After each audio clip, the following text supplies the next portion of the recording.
sido essa ferramenta viva em Tuas mãos, que vai trazer a Tua palavra, Senhor. Fala aos nossos corações como o Senhor tem feito, Senhor, todas as quintas-feiras, Pai. Que nós possamos sair daqui, Senhor, diferente da maneira que entramos aqui, e que nós possamos aprender mais e mais da Tua palavra, em nome de Jesus. Amém. Amém, Jesus. Obrigado, Cristo. Pai do Senhor, meus irmãos, aproveitando que todos estão em pé, vamos estar lendo a palavra de Deus, carta de Tiago, capítulo 4.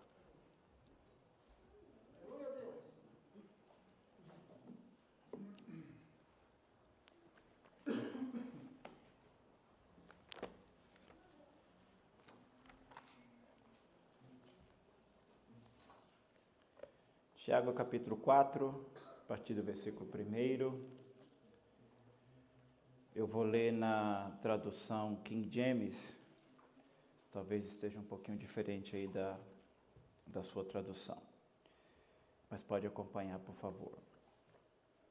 De onde vêm as batalhas e os desentendimentos que há entre vós? De onde, senão das paixões que guerreiam dentro de vós? Cobiçais e nada tendes, matai e invejais, porém não consegues obter o que desejais. Viveis a brigar e a promover contendas.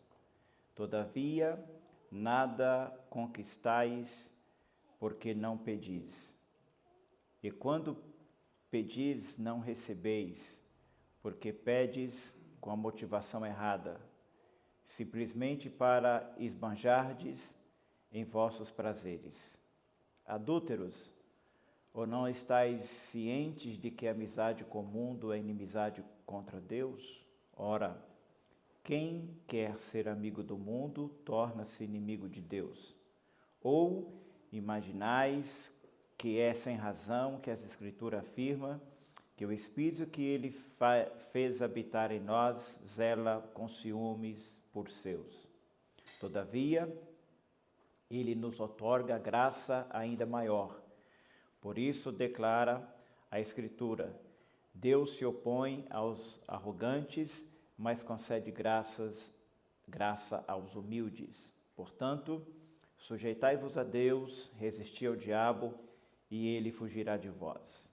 Achegai-vos a Deus, e ele acolherá a todos vós.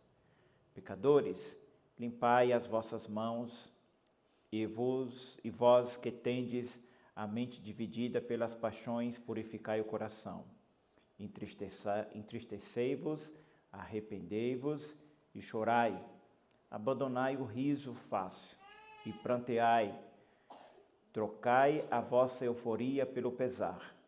Humilhai-vos na presença do Senhor e Ele vos exaltará. Caros irmãos, não faleis mal uns dos outros. Quem se opõe a falar contra o seu irmão ou passa a julgar o seu irmão, acaba protestando contra a lei. E julga também. Ora, se passas a julgar a lei, cessas de obedecê-la e assumes a posição de juiz. Um só é o legislador e juiz, aquele que pode salvar e aniquilar. Tu, no entanto, quem és, para julgar o seu semelhante? Agora, prestai atenção, vós que aclamais. Hoje ou amanhã iremos a tal cidade. Lá nos estabeleceremos por um ano, negociaremos e obteremos grande lucro. Contudo, vós não tendes o poder de saber o que acontecerá no dia de amanhã. Que é a vossa vida? Sois simplesmente como neblina que aparece por um tempo, logo se dissipa. Em vez disso, devíeis afirmar: se o Senhor quiser, viveremos e faremos isto ou aquilo. Entretanto, estáis agora vos orgulhando das vossas capacidades, e toda vanglória como essa é maligna. Refleti sobre isso, pois quem sabe que deve fazer o bem e não o faz, comete pecado. Pode sentar, muito obrigado pela atenção e pela paciência que tem tido comigo nesses dias.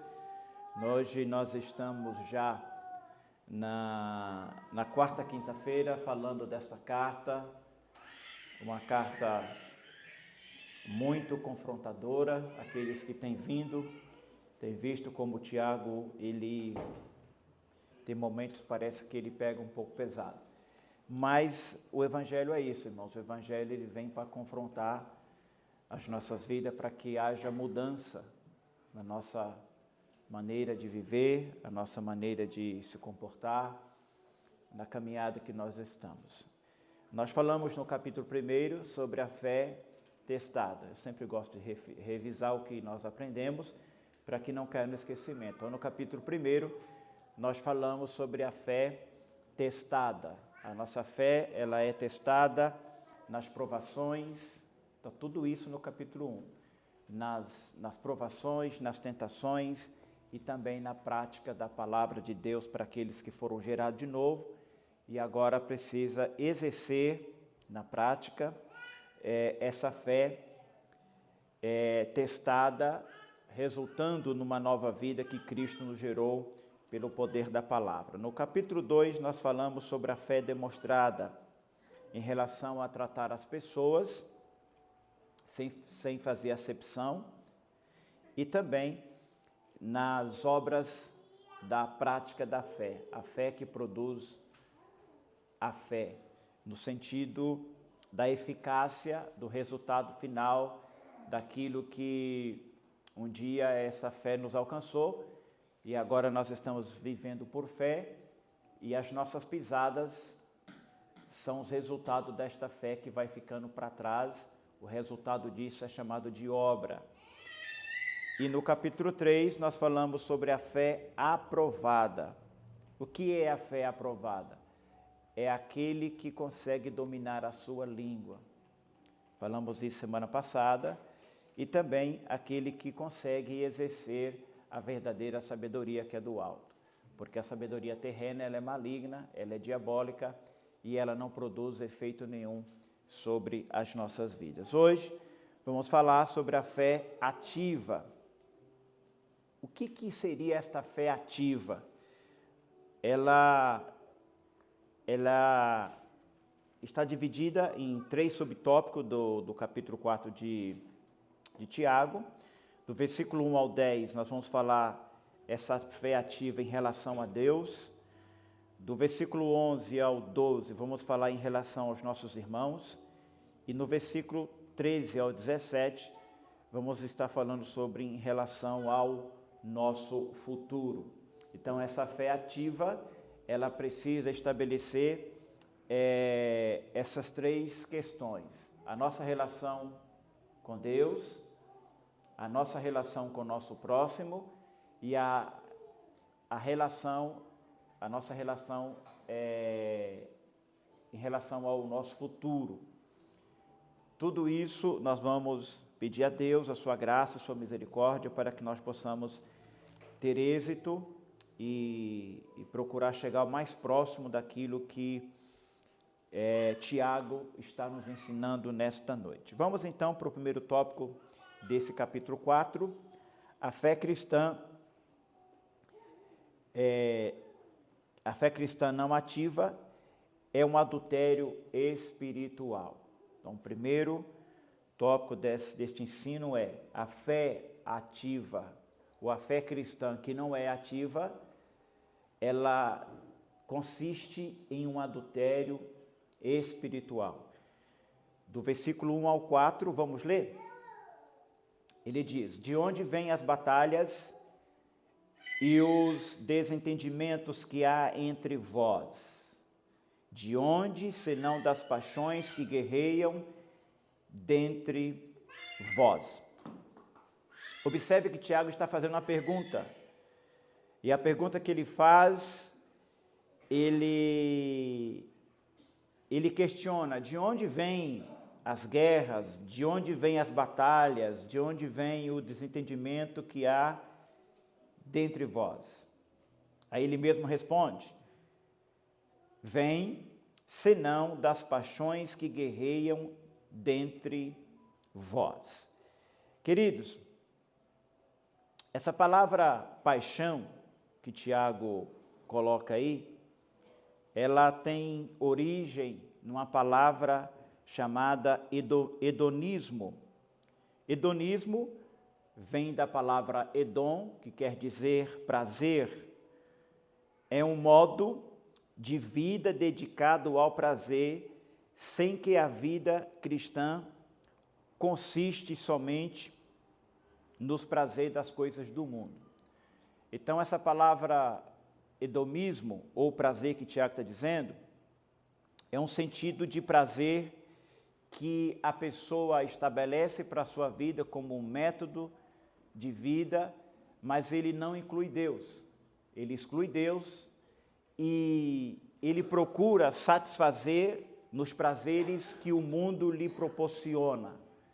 Então, Tiago está dizendo que de onde vêm essas guerras, de onde vêm essas batalhas que há entre vós? Aí ele responde, vem, senão das paixões que guerreiam dentre vós.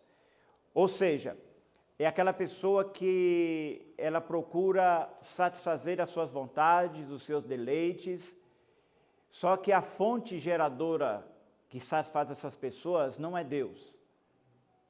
Por isso que a fé ativa cristã, que não inclui Deus, ela é uma fé adulterada, ela é uma fé que não vai produzir o resultado satisfatório que a Bíblia nos ensina. As pessoas que entram por este caminho, ela não mede consequência. O importante é ela ser feliz, o importante é ela se realizar-se, e ela tem uma busca desenfreada nos prazeres. Quando nós olhamos para o padrão que Deus estabeleceu para nós como igreja, nós vamos ver que a nossa fé cristã ela vai de contramão com o mundo. Aquilo que o mundo estabelece como padrão de vida não é o que Deus estabelece para nós como padrão de vida. A vontade de Deus ela é contrária à vontade do mundo. O sistema do mundo ela não tem regras como as que Deus estabeleceu. As regras que Deus estabeleceu para nós, ela está ativa na lei moral e na lei da ética. O mundo passa por cima dessas regras e a pessoa bate no peito e diz, o importante é eu ser feliz, o importante é eu me realizar.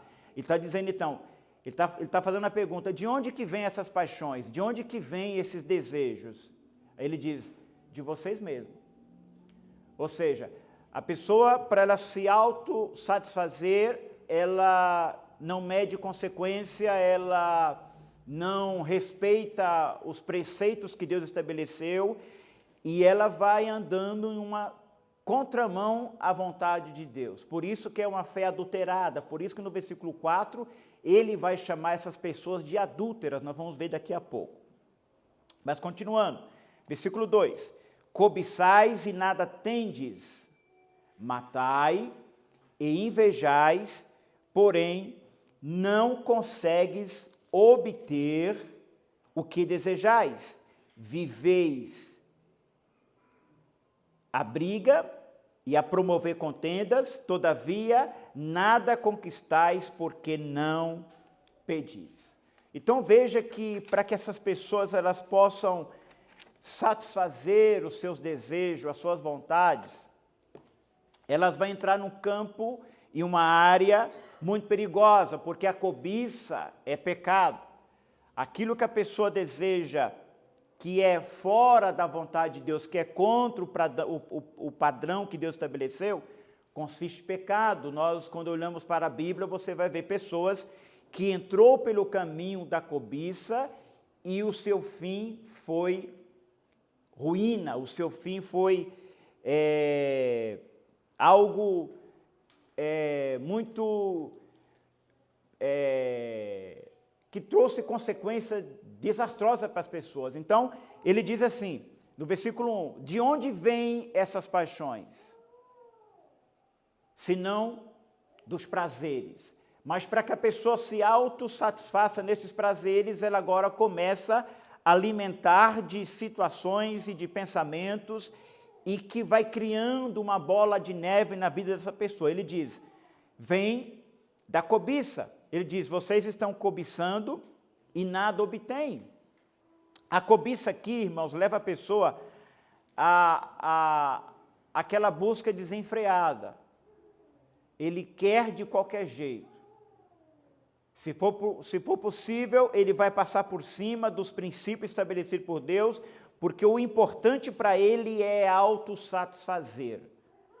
E existem pessoas assim, que não medem consequências, existem pessoas assim que entram por este caminho, sacrifica a si mesmo, sacrifica a família, às vezes alguns perdem até a família, por tamanho desejo que essas pessoas têm em obter e em conquistar as coisas. Vamos ver que Tiago, ele não é contra a riqueza, Tiago não é contra a pessoa conquistar, nós vamos ver isso no final do capítulo 4. Mas Paulo disse que o amor ao dinheiro é a raiz de todos os males. Não é a questão de você conquistar, o desejo de você conquistar as coisas, mas é a motivação que está por trás, que está te levando a obter isso. Nós vamos ver ainda no versículo 4 do capítulo 4. Cobiçais e nada tendes. Veja a consequência de uma pessoa que não tem freio na sua cobiça. O que é que ela gera? Ela gera inveja, versículo 2. Ela gera inveja, ela gera briga, ela gera contendas e, pasme, ela gera até morte. Veja a consequência de uma pessoa que não tem domínio próprio, que não consegue se autopoliciar.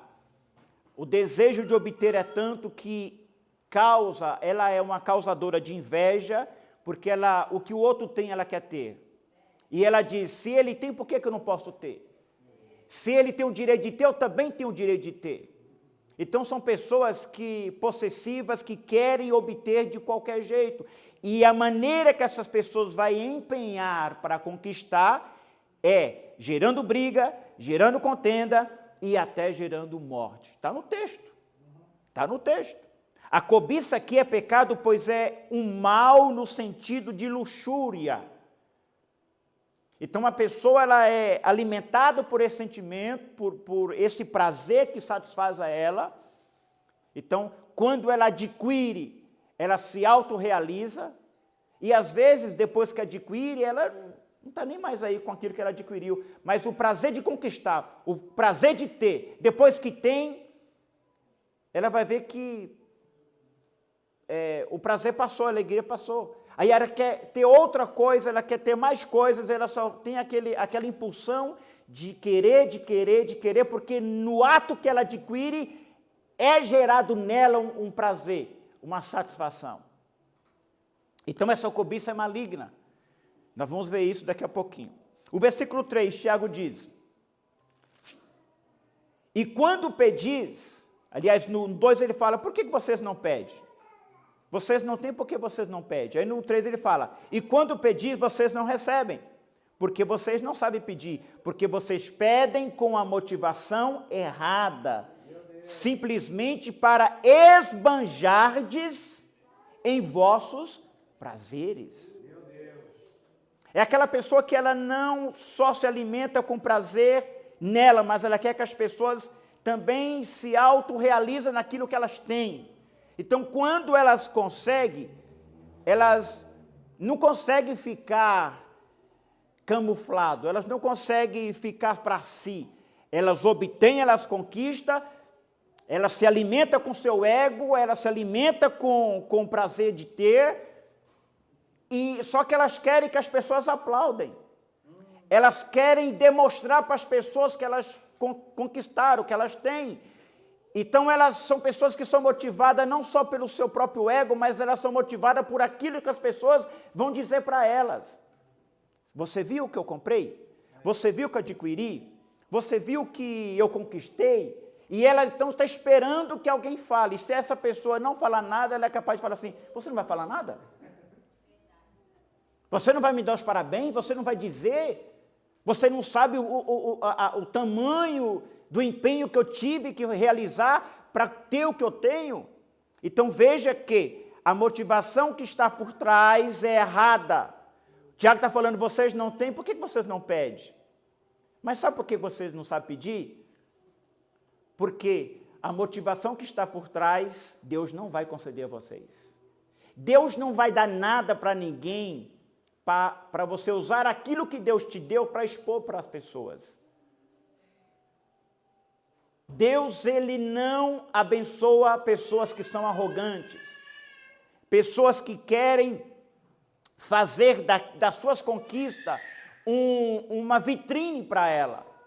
Deus não dá a sua glória para ninguém. Então ele está dizendo, vocês não têm porque vocês não sabem pedir, e a maneira que vocês estão pedindo, a motivação é errada, porque vocês querem esbanjar nos vossos, aqui na minha tradução, nos vossos prazeres. Veja que o edomismo está aqui. É a palavra paixão, prazer. A pessoa ela obtém, quando ela obtém, satisfaz ela. Ela descansa porque ela conquistou. Só que ela não fica só para ela. Ela quer os holofotes, ela quer os aplausos, ela quer as palavras de lisonjas, ela quer que as pessoas dizem, puxa vida, você é incrível, você é... Então veja que isso vai alimentando o ego da pessoa. Aí no versículo 4,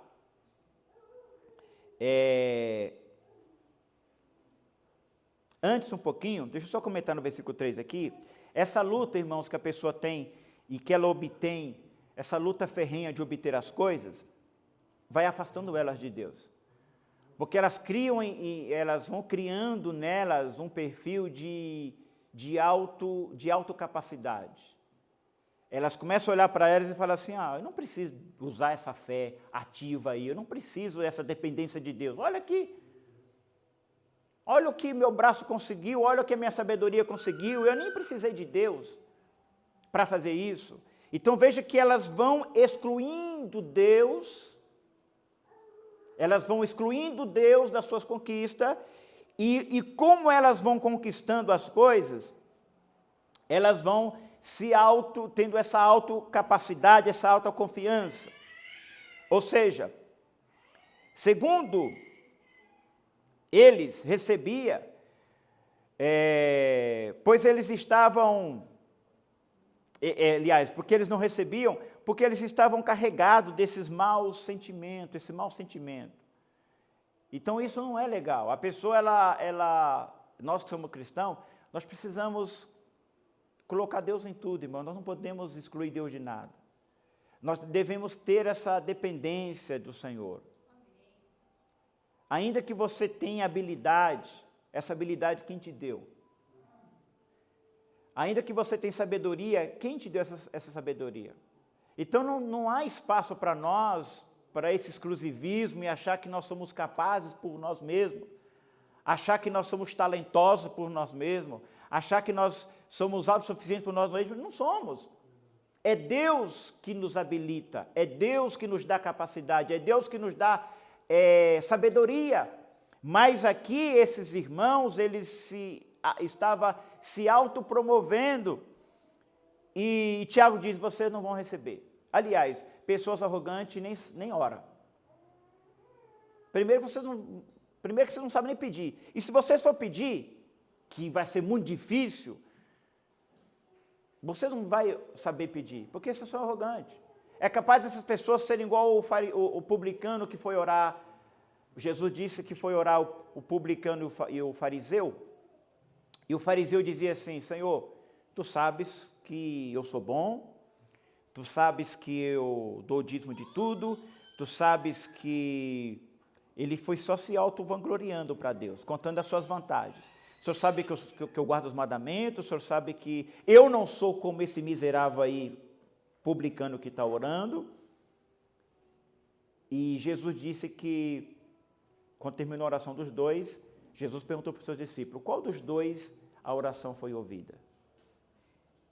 Aquele que não era judeu, o publicano era um cobrador de imposto, não era religioso, não ia à sinagoga, era tido como ladrão.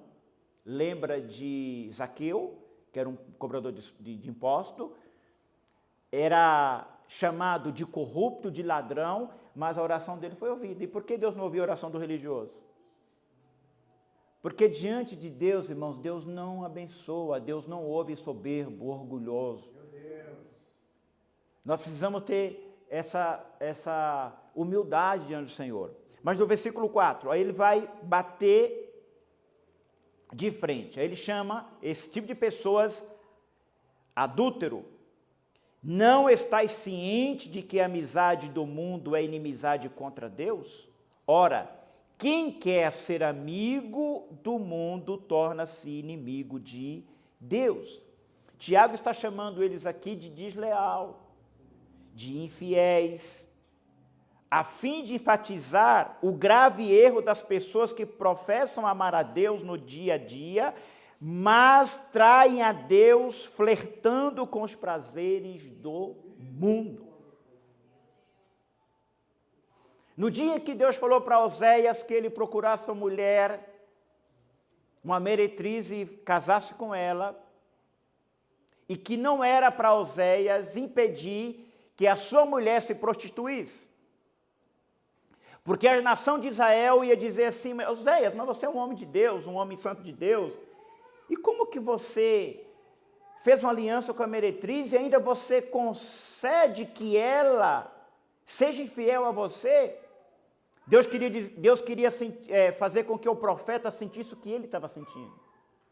E Deus falou para Oséias assim: quando eles te perguntarem isso, você dizem para eles assim: é meu povo. Eles andam comigo de dia, mas à noite eles me traem com os balaíns. Eles me glorificam de dia, mas à noite eles estão diante dos altos de Baal.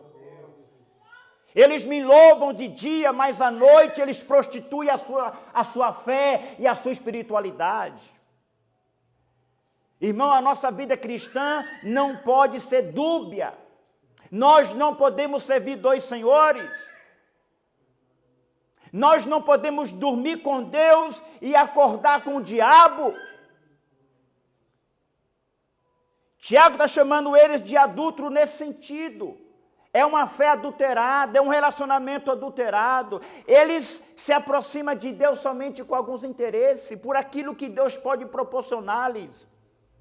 Mas não tem comprometimento, não tem seriedade, não tem verdade, não tem vida espiritual nessas pessoas.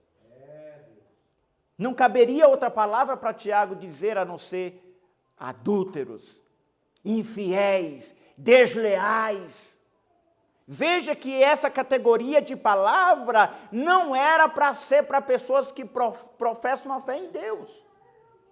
Esse tipo de palavra seria para alguém que é ímpio.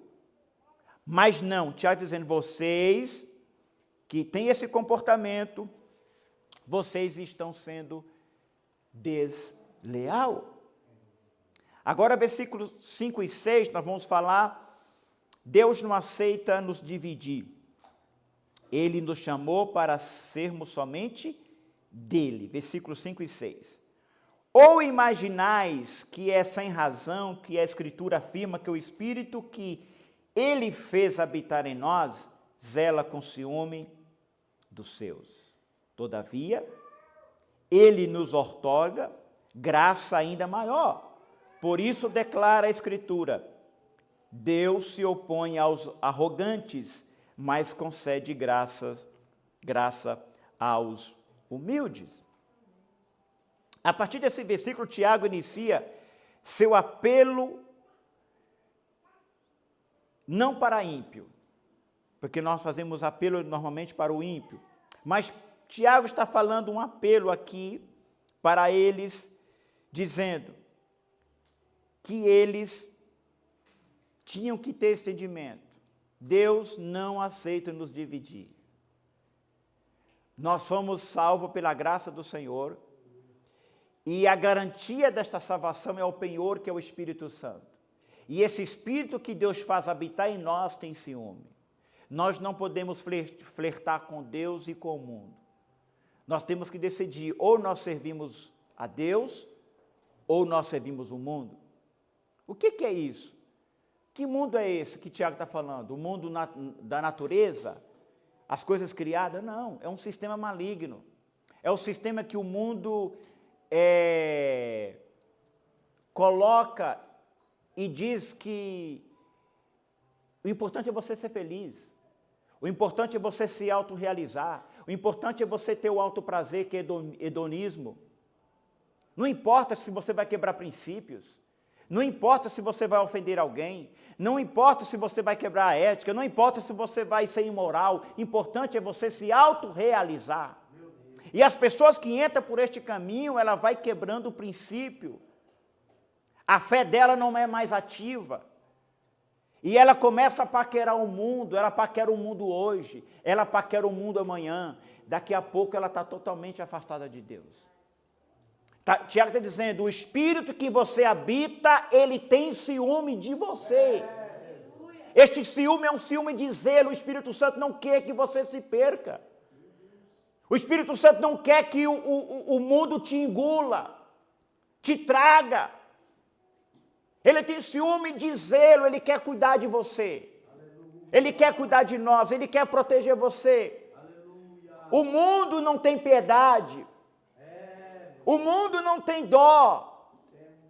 O mundo ele escraviza, ele mata, ele destrói. Mas Deus é aquele que tem o poder, aleluia, de nos restaurar. Cuidado com essas flertadas que você dá por aí. Deus não aceita dividir você. Até os cabelos da sua cabeça é dele. Aquilo que você julga ser de menor importância no teu corpo é dele. Cuidado com as flertadas. Porque uma hora o mundo te traga. Irmão, ninguém cai de um dia para a noite. Ninguém cai de um dia para a noite. A queda, ela começa aos poucos, a ruína começa aos poucos. Você vai hoje, não aconteceu nada. Você vai amanhã, não aconteceu nada. Você vai depois, não aconteceu nada. Eu estou bem, olha para mim, eu estou com saúde, estou trabalhando, minha família está bem, está tudo normal. Glória a Deus, aleluia. Continue.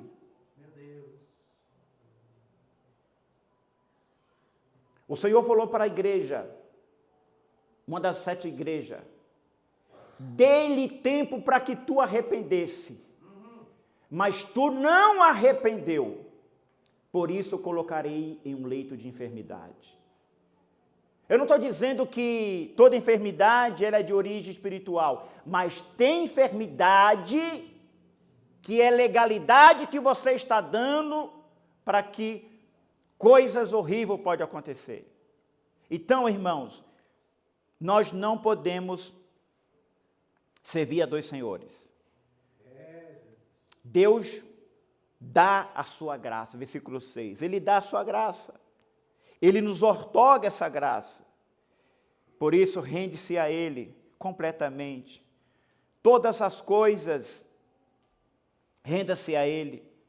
Essa graça de Deus é abundante. Essa graça de Deus é incomparável. Sabe por quê, irmãos? Porque ninguém é perfeito. Nós estamos sujeitos a erros, a falha, nós erramos, nós falhamos, nós pecamos. Mas sempre que você erra, sempre que você falhar, a graça de Deus não deixa de ser graça. Ela está lá. Ela sempre estará lá. Para um coração arrependido, para um coração quebrantado, para um coração que se arrependeu, Senhor, eu errei, eu não vigiei, eu falhei, eu pequei, mas eu estou aqui arrependido, Senhor. A graça não vai te rejeitar.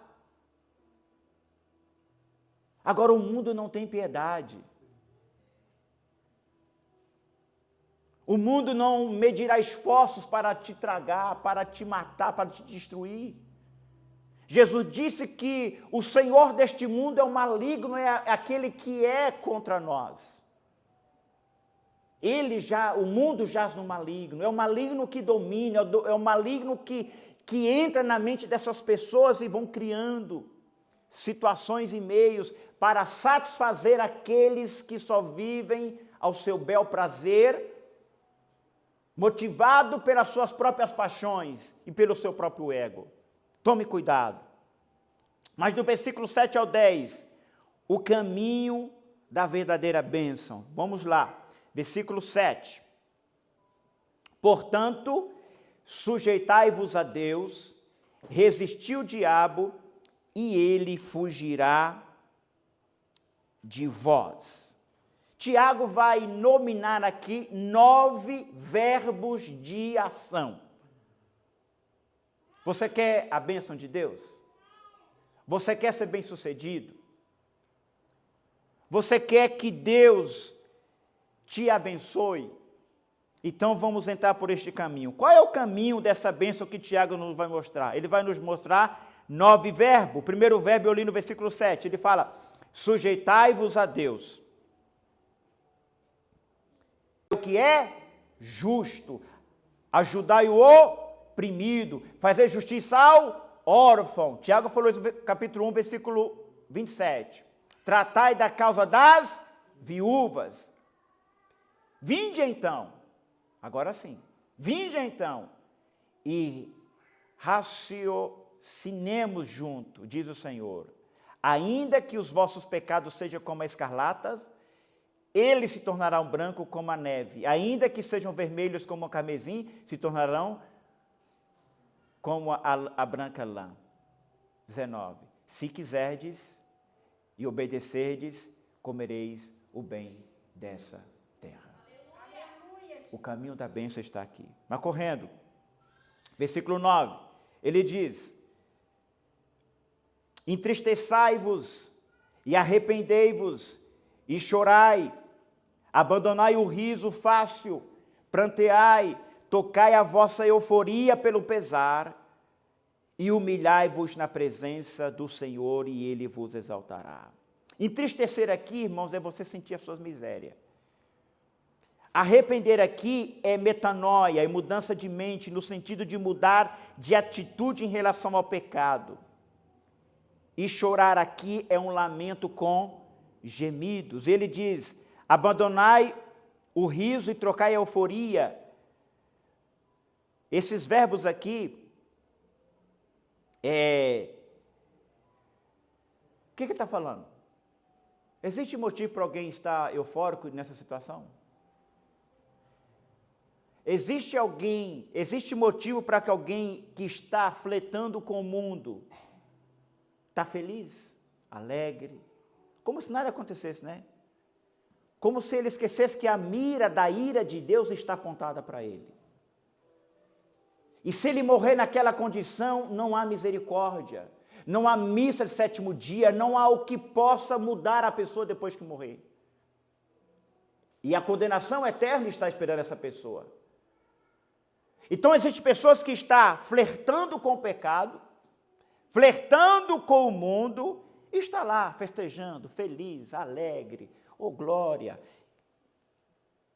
Tiago dizendo, para. Não tem motivo para você se alegrar nessa situação.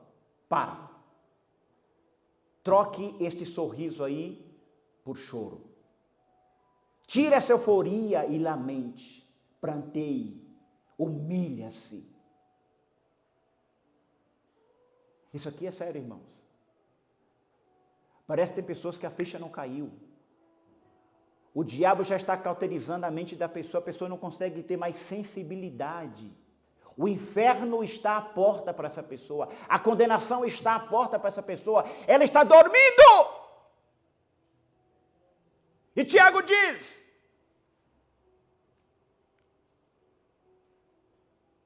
entristecei-vos, arrependei-vos, chorai, abandonai o riso fácil e pranteai, trocai a vossa euforia pelo pesar e humilhai-vos na presença do Senhor e Ele vos exaltará. Em vez de sorrir, chore. Chore, entristeça, Lembrei de Davi. No dia que Davi peca contra Betseba, porque o pecado é assim, irmãos. E quando você está sentindo o gosto do pecado, Provérbio diz que o pecado é como mel. Aí você vai deleitando, como é gostoso, e vai se alimentando. Como é gostoso, como é satisfatório. A euforia. Só que ele passa. O sabor do pecado passa. Só que Davi estava tão nubridiado que a mente dele estava ainda... Quando o profeta Natan veio e falou quem era o homem que tinha cometido tal ato, ele...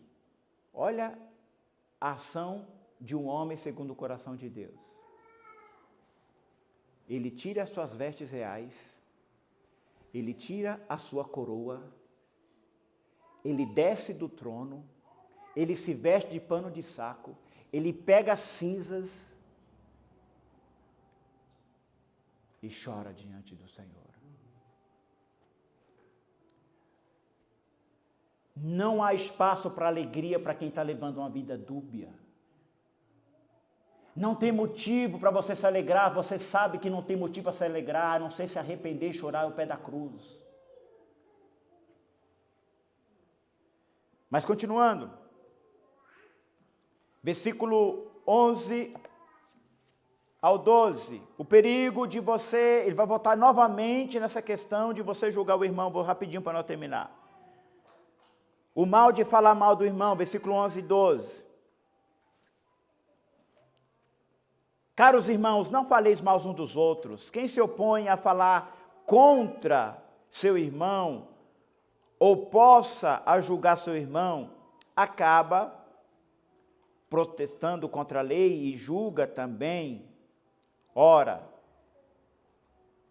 se passas a julgar a lei, cessas de obedecê-la e assumes a posição de juiz. Um só é o legislador e juiz, aquele que pode salvar e aniquilar. Tu, no entanto, quem és para julgar o seu semelhante? Então, Tiago recorda o perigo da língua solta. Assunto tratado no capítulo 3. Falar mal do irmão é menosprezar a parte do primeiro mandamento da lei. O que a lei dizia? Amar a Deus sobre todas as coisas e o seu próximo como a ti mesmo. Então, Tiago está dizendo assim, olha, você que está quebrando essa norma na lei, essa lei que o Senhor nos deu, a lei real de amar o nosso próximo, se você está quebrando essa regra, primeiro você não está amando, segundo você está colocando no lugar de juiz, e só há um juiz só, é aquele que pode salvar e condenar. Então Tiago está procurando intimidar as pessoas que falar mal, mostrando a seriedade do seu pecado. Só aquele que faz a lei que pode julgar corretamente as pessoas. Então, um perigo muito grande, irmãos, nós fazermos... e tem um detalhe aqui. Existe uma coisa você comentar uma situação e existe uma coisa chamada calúnia, que é crime. E tem gente que consegue mentir, inventar uma história de alguém para levar proveito. Lembra que eu falei lá, no início? Para satisfazer o prazer, é invejoso, é briguento, é contendeiro e pode até matar. E Tiago diz que no capítulo 3 que a língua também ela pode matar. Então a pessoa para levar vantagem, ela é capaz de qualquer coisa. Então isso não cabe dentro de uma vida cristã, de uma vida ativa cristã. Mas vamos então para a fé ativa, que nos leva a submeter nos planos de Deus para nós. Versículo 13 ao 17. 13. Agora prestai atenção, vós que aclamais, hoje ou amanhã iremos a tal cidade, e lá nos estabeleceremos por um ano, negociaremos e obtemos grandes lucro. Contudo, vós não tendes o poder de saber o que acontecerá no dia de amanhã, que é a vossa vida. Sois simplesmente como uma neblina que aparece por um tempo e logo desaparece. Em vez disso, vocês deveriam afirmar: se o Senhor quiser, se o Senhor permitir, viveremos e faremos isto ou aquilo. Entretanto, estáis agora vos orgulhando da vossa capacidade e da vossa vanglória, como essa é maligna. Refleti sobre isto, pois quem sabe e deve fazer o bem e não a faz, comete o pecado da omissão. Então, essa fé ativa que nos leva a incluir Deus nos nossos planos futuros. O problema, irmãos, é que as pessoas, elas não consideram, elas não incluem Deus. Não é pecado você planejar. Tiago está dizendo assim, vocês dizem, olha, amanhã nós vamos em tal cidade, nós vamos fazer isto, nós vamos fazer aquilo, nós vamos obter um grande lucro, mas coloca para mim, por favor, Nicolas, rapidinho, Lucas capítulo 12, versículo 15 ao 21. Lucas 12, 15 ao 21. Jesus vai falar a história de um homem e diz assim, e disse-lhe, acautelai-vos de guardar, vos dá avareza. O que é avareza, irmão? Avareza, idolatria, dinheiro. Guardai-vos da avareza, porque a vida de qualquer não consiste na abundância do que ele possui, mas no que ele é, não o que ele tem. E propôs-lhe uma parábola dizendo, a herdade de um homem rico tinha produzido com abundância, e ele arrazoava consigo mesmo. O cara era tão miserável que não tinha nem amigo. Dizendo, que farei? Olha que miséria, irmão, que farei? Não tem onde recolher os meus frutos. E disse, farei isto, derrubarei os meus celeiros, edificarei outros maiores, e ali acolherei todas as minhas novidades e os meus bens. E direi à minha alma, alma, tens em depósito muitos bens para muitos anos, descansa, come, bebe e folga. Mas Deus lhe disse, louco, esta noite te pedirão a tua alma, e o que tu tens preparado para quem será? Alguém que teve sucesso, alguém que empreendeu com sucesso, mas excluiu Deus. Alguém que tem a alta confiança nos seus bens, naquilo que lhe pode proporcionar, mas se Deus não estiver, irmãos, não tem a verdadeira alegria. Porque a verdadeira alegria, Jesus disse, bem-aventurado. Você sabe o que é bem-aventurado? Aquele que é feliz. Felizíssimo. Não existe alegria maior do que ser um bem-aventurado. O problema não é a riqueza. Tiago não está condenando a riqueza. O problema é você querer obter as coisas, projetar o seu futuro e excluir Deus. Apocalipse 3, versículos 17 e 18, rapidinho. Eu li uma parábola que aconteceu, Jesus querendo falar sobre a avareza. Mas aqui não é parábola não, aqui é uma igreja. Como dizes, rico sou, e estou enriquecido e de nada tenho falta. Jesus fala para essa igreja de Laodiceia, e não sabes que és um desgraçado, miserável e pobre e cego e nu? 18. Aconselho que de mim compres ouro provado no fogo, para que te enriqueças. Mas ela não era rica. Ela não dizia que não tinha falta de nada. E roupas brancas para que se vista e não apareça a vergonha da tua nudez, e que unja os teus olhos com colírio para que veja. Deixa eu falar uma coisa aqui. A riqueza do mundo não é a riqueza de Deus. O parâmetro do mundo não é o parâmetro de Deus. A medida do mundo não é a medida de Deus. O mundo pode medir você, mas a vara que Deus te mede é diferente. Essa igreja, ela estava tão orgulhosa que ela batia no peito. Rico sou, estou enriquecido, não tem mais nada de falta. E Jesus chamou eles de miseráveis, desgraçados. Nossa, mas Jesus chamou essa palavra? Sim. Vamos concluir? Tem mais coisa para falar, mas não vai dar para falar. O problema também desse texto aqui, nesse contexto aqui, é a autocapacidade. A pessoa tem a autocapacidade. Ela exclui Deus. Ela cria planos, ela estabelece projeto, futuro. Mas o que o Tiago está falando? Olha o que ele diz. Custa você dizer, se o Senhor quiser, se o Senhor permitir. Se o Senhor quiser, se o Senhor permitir, nós iremos sim fazer. E isso, irmãos, é no nosso dia a dia. Você marca com alguém, amanhã você vai, eu vou. Você dá a tua palavra categoricamente que você vai, mas amanhã te pertence. Tiago disse assim que nós somos como uma neblina que aparece de manhã, quando o sol sai, ela já desaparece. Qual é o controle que você tem da sua vida? Qual é o controle que você tem do amanhã? Quem tem certeza que vai ser amanhã vivo aqui? Se eu não tenho certeza que eu vou ser amanhã vivo, como é que eu posso planejar o meu futuro, excluindo Deus, que é o autor, que é o sustentador da minha vida?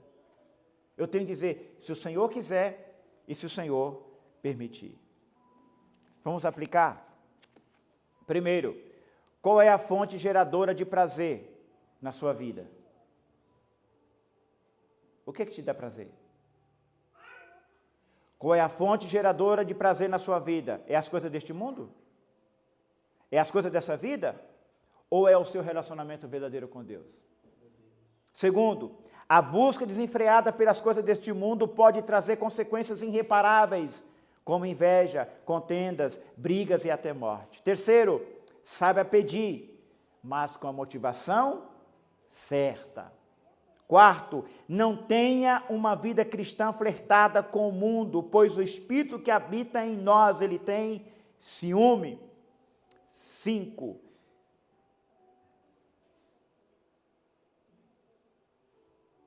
Sujeite-se a Deus, busque-o com todo o teu coração e com a tua alma, crie um relacionamento sincero com Ele e não adultere a sua aliança com Ele.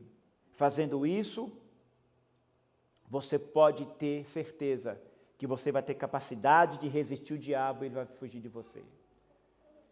Só vence o diabo quem está com Deus. Grave isso. Só vence o diabo quem está com Deus. Sexto, cuidado com os julgamentos alheios.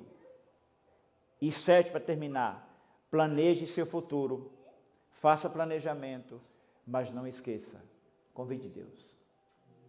Ele deve ser a primeira pessoa a saber dos seus planos. Faça plano. Não seja insensato, não seja. Mas fale para Deus. Senhor, eu tenho esse plano. Se o Senhor me der vida. Se o Senhor me der saúde. Se o Senhor se agradar de mim, eu tenho vontade de fazer isso. Me ajuda, Deus.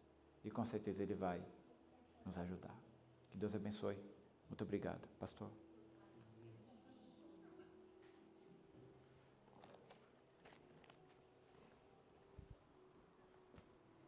Glória a Deus. Obrigado. É boa esta palavra. Sempre eu falo para o pastor Campanha, eu não canso de ouvir pregar. Glória a Deus. Vamos ficar de pé, restaurando. Que Deus continue abençoando o pastor Campanha com essa sabedoria, com esse entendimento das Escrituras Sagradas, para que continue ensinando nós a gloriosa palavra de Deus. Oremos. Pai nosso que está no céu, santificado é o nome do Senhor. Diante desta palavra, Senhor, no qual nós aprendemos nesta noite, sabemos, meu Deus, que o teu servo foi um canal de bênção, e a tua palavra, ela vem revelada, Senhor, do céu para nós nesta noite. Meu Deus, queremos falar para o Senhor que nós temos uma necessidade, ó Pai, de mudança em nossas vidas. Portanto, o Espírito Santo que habita em nós, que geme com gemidos inexprimíveis, está conosco nesta noite, que nos ajuda todos os dias da nossa vida. Nos ensina, Papai do céu, a caminhar contigo. Nos ensina, Senhor, nós planejar, Senhor, tudo conforme a vontade do Senhor. Meu Deus, que nós não podemos, ó Pai, se levantar como juiz sobre a vida de ninguém. Mas sim, meu Deus, que nós possamos olhar e entregar em Tuas mãos para o Senhor fazer a vontade do Senhor. Portanto, meu Deus, olha para a Tua igreja nesta noite. E olha, Senhor, e vê a necessidade de cada um.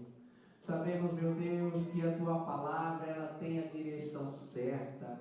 O Teu servo falou aqui nesta noite sobre coração, falou aqui nesta noite sobre a mente, falou aqui nesta noite sobre o pecado, falou aqui nesta noite sobre o mundo, que nós, ó Pai, devemos ser amigo do Senhor e não amigo do mundo.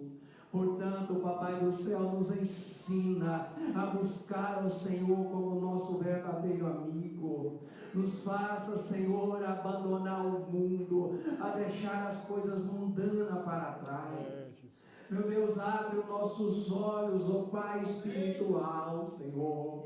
Nos ensina, ó Pai, não adulterar a fé que o Senhor colocou em nós. Mas sim, meu Deus, que nós seguimos nela, Papai, com ela pura, Senhor, com ela com toda a sua virgindade, porque o Senhor colocou ela em nós, ó Pai, e nós não vamos, ó Pai, deixar que ela se desvie. Aleluia! Espírito Santo, que olha para esta igreja nesta noite. Aleluia. E olha a necessidade de cada um dos teus filhos. E vê, Senhor, os corações que recebeu esta palavra nesta noite. Pai, eu vou além do mais e eu te peço, Senhor, que nos mostra, Senhor, que faz que nós possamos, ó Pai, transparecer a mudança em nossa vida. Para nós não andar, ó Pai, mais como nós andamos errante alguns tempos atrás, alguns dias atrás. Mas sim, meu Deus, que nós anda em novidade de vida, que nós anda conforme o Senhor queira, conforme a Tua vontade, que haja cura em nós, ó Pai, nessa enfermidade, ó Pai, onde o inimigo vem colocar para abalar a nossa vida espiritual. Aleluia! Em nome de Jesus, em nome de Jesus. Abençoa, Senhor, a nossa casa, abençoa as famílias desta igreja, abençoa os obreiros, abençoa as crianças, os jovens, abençoa, Senhor, as irmãs, abençoa os membros, ó Pai. Meu Deus, e nós te agradecemos por esta palavra maravilhosa, no qual o Senhor nos deu a oportunidade de ouvir e guardar em nosso coração. Em nome de Jesus, despede o teu povo em paz, guarda o teu povo da maldade, guarda o teu povo do laço do inimigo, guarda o teu povo das ofertas que Satanás oferece. Guarda, Senhor, em nome santo de Jesus. Sabemos, meu Deus, que nossa manhã pertence ao Senhor, conforme foi dito aqui nesta noite. Mas se for da vontade do Senhor, que nós nos permanecemos com vida e de pé, nos dá um dia abençoado, com discernimento de espírito, com paz no coração, com entendimento, para que nós possamos viver na Tua presença, em nome de Jesus. Amém e amém. Assim com as vossas mãos, o grande amor de Deus, a graça do nosso Senhor e Salvador Jesus Cristo, a doce consolação e a comunhão do Espírito Santo, esteja conosco, não só hoje, mas para sempre. Toda a igreja digam amém. Se Deus é por nós, quem será contra nós? Agindo Deus, saúde o seu irmão capaz do Senhor, dá um abraço nele.